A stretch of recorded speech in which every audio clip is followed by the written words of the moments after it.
All right, now we're going to tie Theo's the Possie bugger. This is one of the first bead head flies that ever came out, and still a fly that works pretty well today. My friend Blake Clark up in Wyoming still fishes this fly, and he always makes me laugh because I always say, "Does anybody still fish that fly?" And he says, "Yeah, I do," and then reaches into his box and he pulls some out. But this fly is really, essentially by today's standards, what you would call something very similar to a soft tackle hare's ear, but it's tied with Australian possum, and it has the distinct honor, I guess it is, of being the first beadhead version of this, or of this kind of thing anyway. So we're going to start with the TIEMCO 5262, and I've got a, I think it's a 1/8 inch bead. Yep, 1/8 inch gold bead. I'm going to use tungsten. When beadheads first came out, they were only brass, and just sort of as a matter of history, I remember when beadheads first came out, the first beads that were marketed by Theo, the beads were not counter drilled, so you actually had to bend the gap of the hook open a little bit to get them to go up around the bend. So made some strides since then, but these days we've got counter drilled beads that make the job a little bit easier. And I'm going to start with a 1/8 inch gold on this. This is a size 12 hook. I'm going to take some 15 thousandths lead wire, and I'm going to make quite a few wraps, probably 18 wraps. I've already lost count, so I'm just going to wrap darn near all the way up to that bead. And then I'll break those ends off, and toss those, and then I'm going to push that lead up into the back of the bead. And you can see with that counter drill, that helps to center that bead. And then I'm just going to come in with some 8/0 black Vivus, and I'll just start this behind the lead there. And I'm just going to wrap forward over the lead, just anchoring that in place. Not really trying to cover it, just anchoring it in place.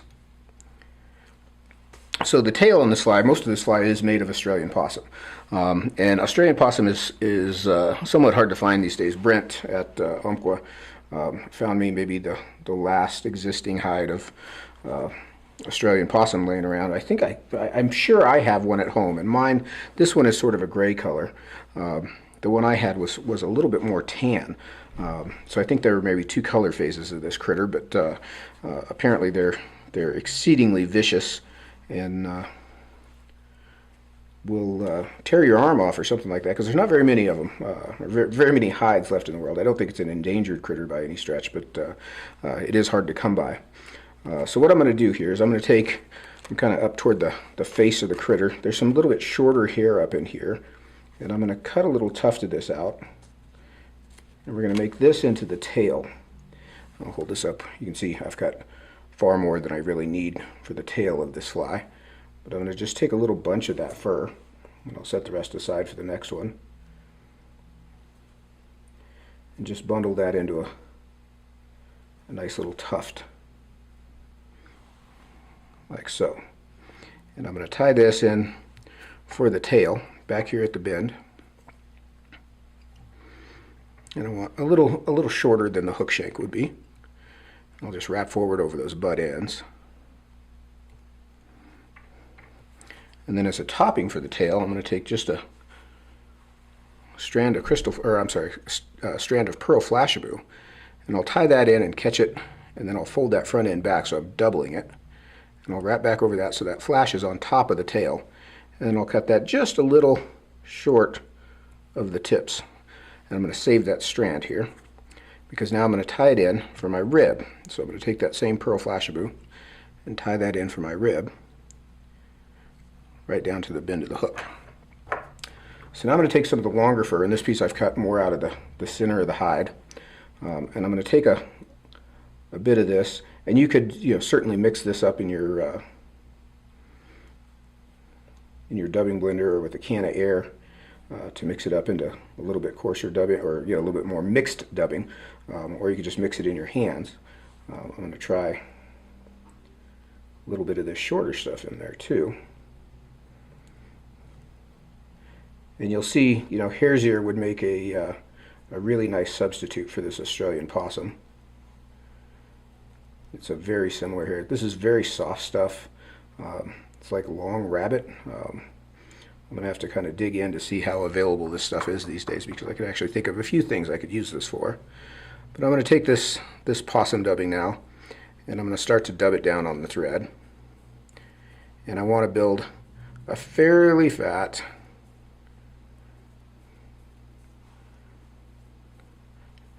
noodle on my thread here. And hopefully I got enough off that hide to do that. If not, Lord knows I've got the whole hide. But I'm going to start this dubbing at the bend, and I'm going to work forward, and you can see that lead kind of helps you build your taper. It's a fairly robust taper as we come forward here. And I'm going to come pretty close to the bead up here. I'm not going to leave myself a whole lot of room. You can see with that neck of the bead in there behind there, it looks like I'm right up to it. I do have a little bit of room in there, but not much. So now I'm going to wrap my rib, and I'm going to wrap this pearl FLASHABOU just evenly spaced up that body. And then I'll tie it off up behind the bead as well and trim that out of there.